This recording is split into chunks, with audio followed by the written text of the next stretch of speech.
cercate di vaccinarvi, la vaccinazione è volontaria, non è obbligatoria, lo Stato non vi impone, e tantomeno la Regione non vi impone la vaccinazione, rispetto le idee di tutti, ma la vostra libertà finisce dove inizia la mia e la mia finisce dove inizia la vostra. Fatti chiari, amicizia lunga. Io quando... Dove non c'è l'obbligo arriva la responsabilità nei confronti di se stessi, ma soprattutto degli altri, nelle ore in cui anche in Veneto si moltiplicano le manifestazioni reali o annunciate dei no pass. Zaia dalla piazza di Montebelluna ribadisce i suoi punti fermi per affrontare la pandemia, partendo da un aggiornamento dei dati ospedalieri. Un disguido informatico negli ultimi giorni aveva infatti computato 100 pazienti Covid in più in area non critica.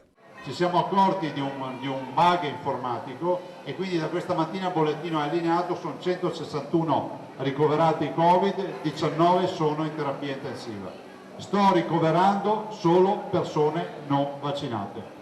Potete dirmi tutto quello che volete sui vaccini, nessuno fa le corse per andare a farsi il vaccino, tutti volentieri faremo a meno di farci il vaccino, ma sto ricoverando solo persone non vaccinate. Gli ultimi 16 che ho ricoverato in terapia intensiva sono tutti non vaccinati, tranne una persona di 54 anni che ha solo la prima dose, non aveva la seconda dose.